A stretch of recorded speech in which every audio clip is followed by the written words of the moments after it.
supercars are howling on the rev limiters. And they're released. And it's a blast of thousands of horsepower as they rush down towards turns 1 and 2. And that's been a nice jump by LeBrock on the outside. He's got about half a car length, but it's neck and neck in the braking area on cold tyres. Randall is covering on the inside. He's got Kostecki all over him. And Waters jumps out the other side, but have a look at the congestion across the apex of turn 2. They're all over the road down there. We've got Waters, we've got LeBrock, we've got Randall, and then Kostecki next in the queue.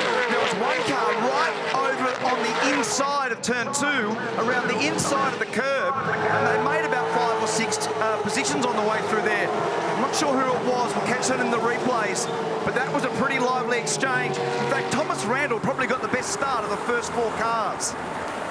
And all that weirdness down at turn 2 has fractured the pack. So see the last half dozen cars have actually got a bit of airspace between them and the rest of the group.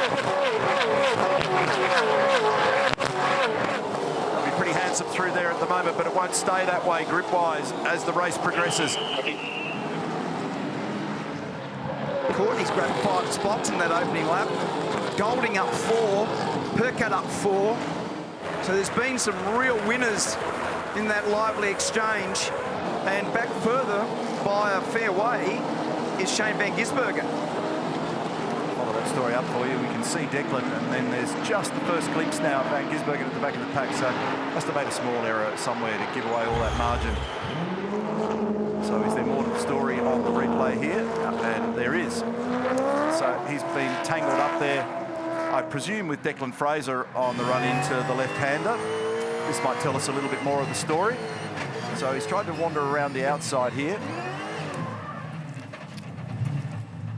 And that's what's happened to him. So that now explains your question, Mark. Down the inside, LeBrock has a lunge, and it was too deep.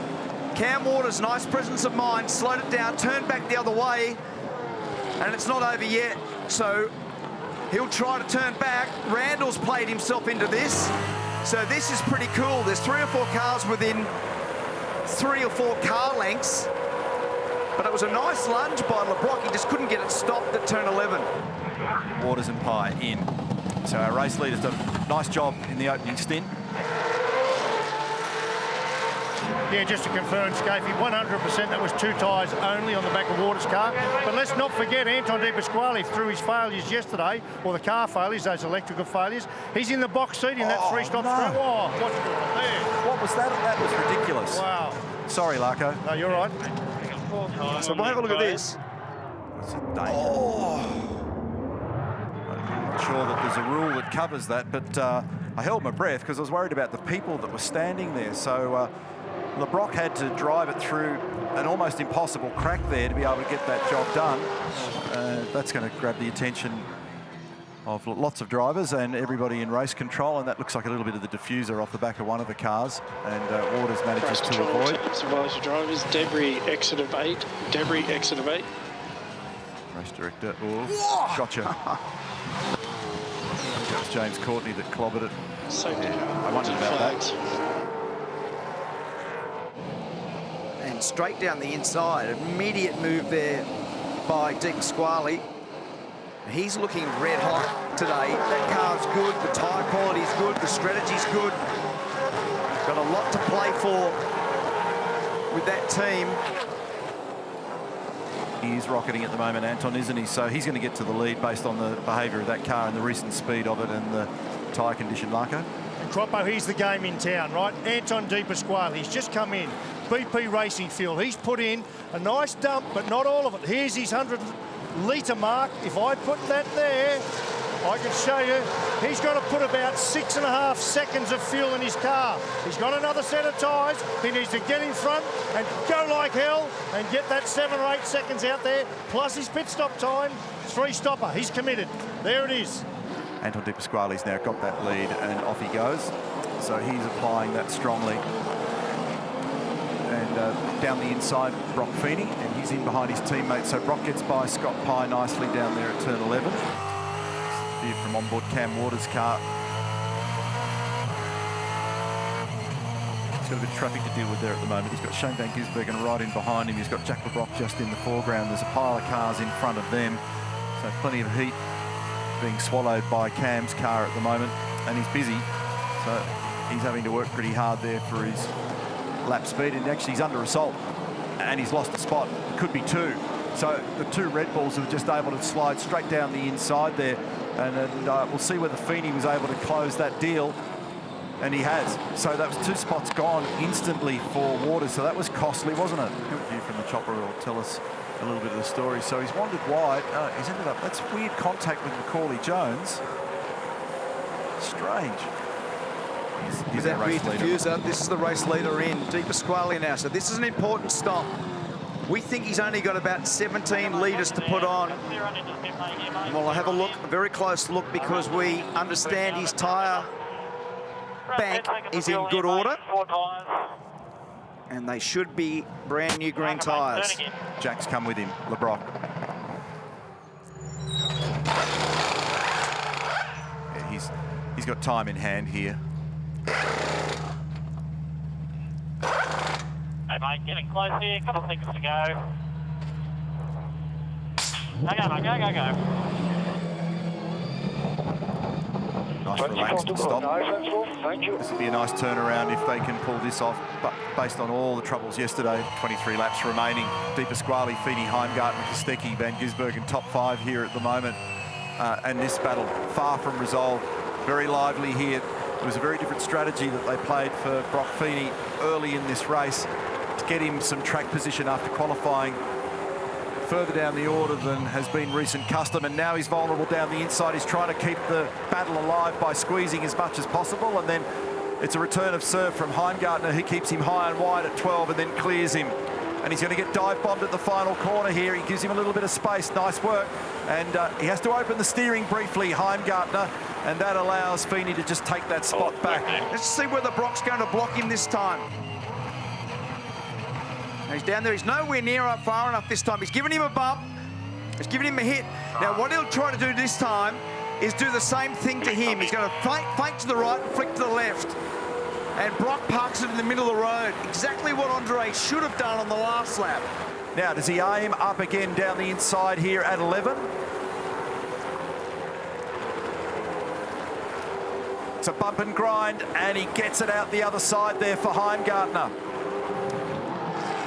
And now we're going to see a response by Feeney, who opens it up wide, tries to tuck it down the inside, so there's a little bit of contact in that corner there as well. But some fine, aggressive racing on both parts.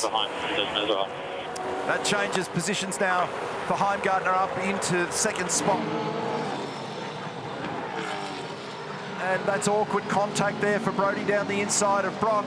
And was he far enough up to be able to get that done? This will be a full-blown drag race through turn 1. Bit of side drafting action on the run down here. And he's going to hold him up as high as he possibly can. So Brodie will have to rethink this. And he does. And then he threads it down the inside. Is he going to be able to stop it? And he's got to do it by trying to slow it down and then creep it round the outside of that next kink in the road, which he does, and get back to the right-hand side of the road. So he was able to do it, pull enough speed off it and hold it tight enough, but he's vulnerable here on the exit of 3. And it's not over yet. Brock will have another think about this if possible down there at turn 11. So that was about as close as you dare to coming unglued there for Kostecki in the middle of all that. I was watching the screen and looking at our championship race situation with what it did, and that changed 3 times. The championship right then changed 3 times in 1 lap based on those. Now, is Kostecki able to do anything here? Does he have the firepower down in the braking area at turn 11? He's harassing him at the moment. He's up, down, left, right, round and round. He didn't even bother waiting about... Oh, he got away with it. Nice. He got away with it down at 11. You need a bit of cooperation to pull that one off. Yep. And he got it.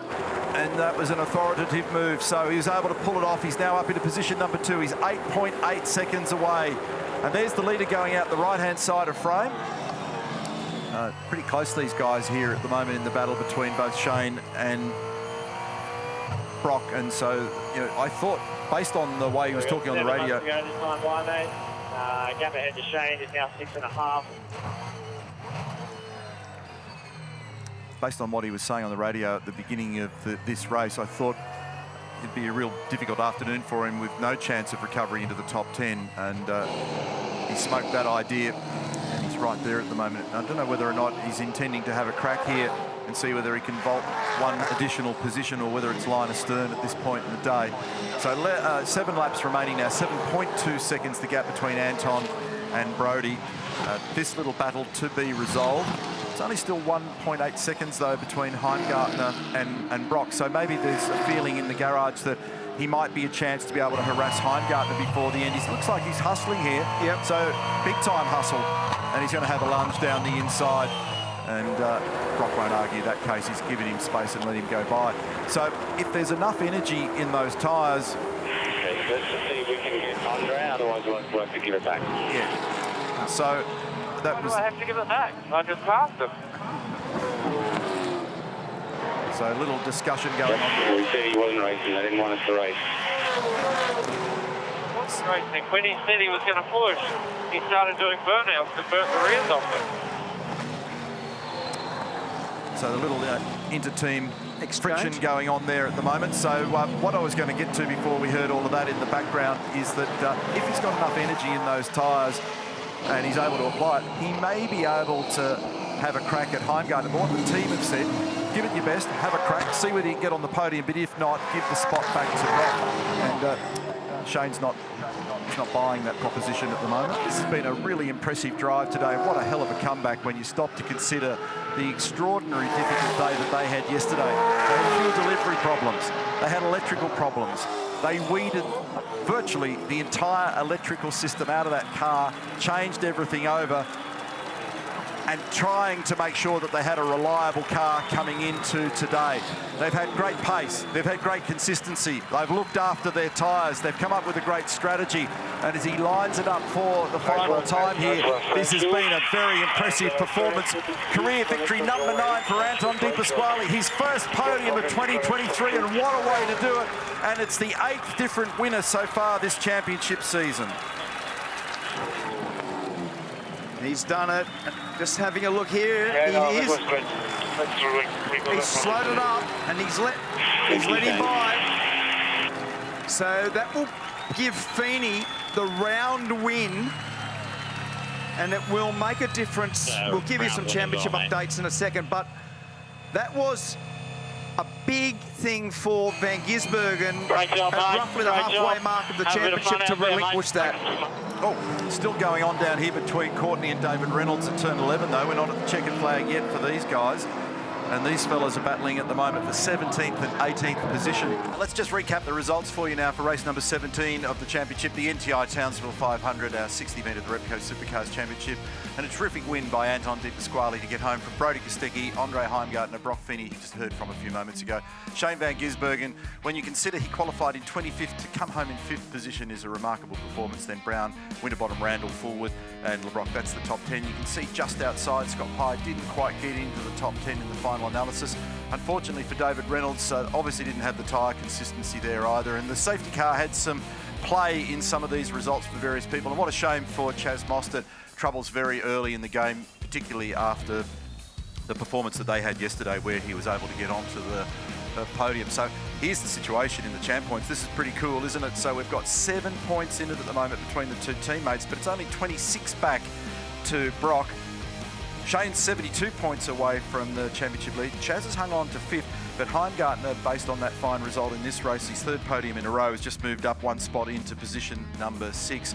And that means, of course, the team's championship's pretty lively here as well. And you heard Jack say just a few moments ago that on balance, you would have thought that Red Bull might have struggled based on the way they qualified with both their cars today, but they've stayed in touch in this battle with Erebus. There's just 91 points now between the Coke team and the Red Bull team.